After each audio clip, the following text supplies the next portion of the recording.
ঐতিহাসিক 5 মে শাপলা গণহত্যা দিবস। আজকে শুরুতে শ্রদ্ধার সাথে স্মরণ করছি 2013 সালের আজকের এই দিনে যারা বাংলাদেশের মুক্তির জন্য সমবেত হয়েছিলেন এবং সেদিন যারা রক্ত দিয়েছেন, জীবন দিয়েছেন, আমাদের সেই সহযোদ্ধাদের আমরা স্মরণ করছি। নিশ্চয়ই বিভিন্ন গুরুত্বপূর্ণ ঘটনা কিংবা সেদিনের সেই শাপলা চত্বর, রক্তাক্ত চত্বরের অনুপ্রেরণা থেকেই 24-এর উৎপত্তি।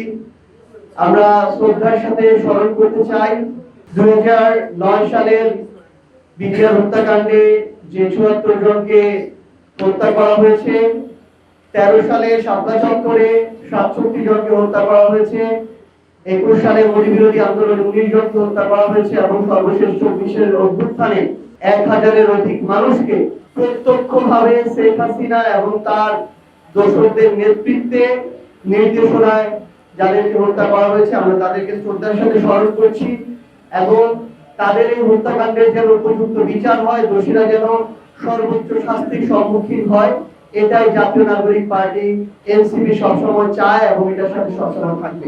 শুরু থেকে একটা কথা ছিল যে এনসিপি তরুণদের দল।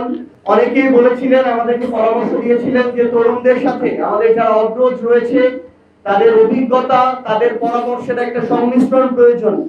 আমরা সেই পথে হাঁটছি। আমাদের যারা সম্মানিত অগ্রজ, যাদের বয়স এখন 50-60-এর ঘরে দীর্ঘ একটি অভিজ্ঞতার ক্যারিয়ার রয়েছে বিভিন্ন ক্ষেত্রে, যারা বিশেষ দক্ষতা নিয়ে দীর্ঘ সময় কাজ করেছেন, আমরা তাদেরকে আহ্বান জানাচ্ছি এবং তাদেরকে পাশে রেখে পুরো বাংলাদেশের যারা আমাদের অগ্রজ রয়েছেন, বাংলাদেশ গড়ার লড়াই একসাথে কাজ করতে চান, এখনো আত্মবিশ্বাসী যে আমাদের এই সন্তানরা সহ আমরা একসাথে হাতে হাত রেখে যদি কাজ করি, আমরা আমাদের কাঙ্ক্ষিত জায়গা বাংলাদেশকে দেখতে পাবো।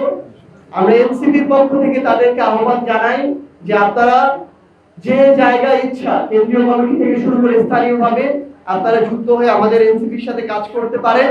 আমরা আপনাদেরকে নেয়ার জন্য সবসময় প্রস্তুত আছি।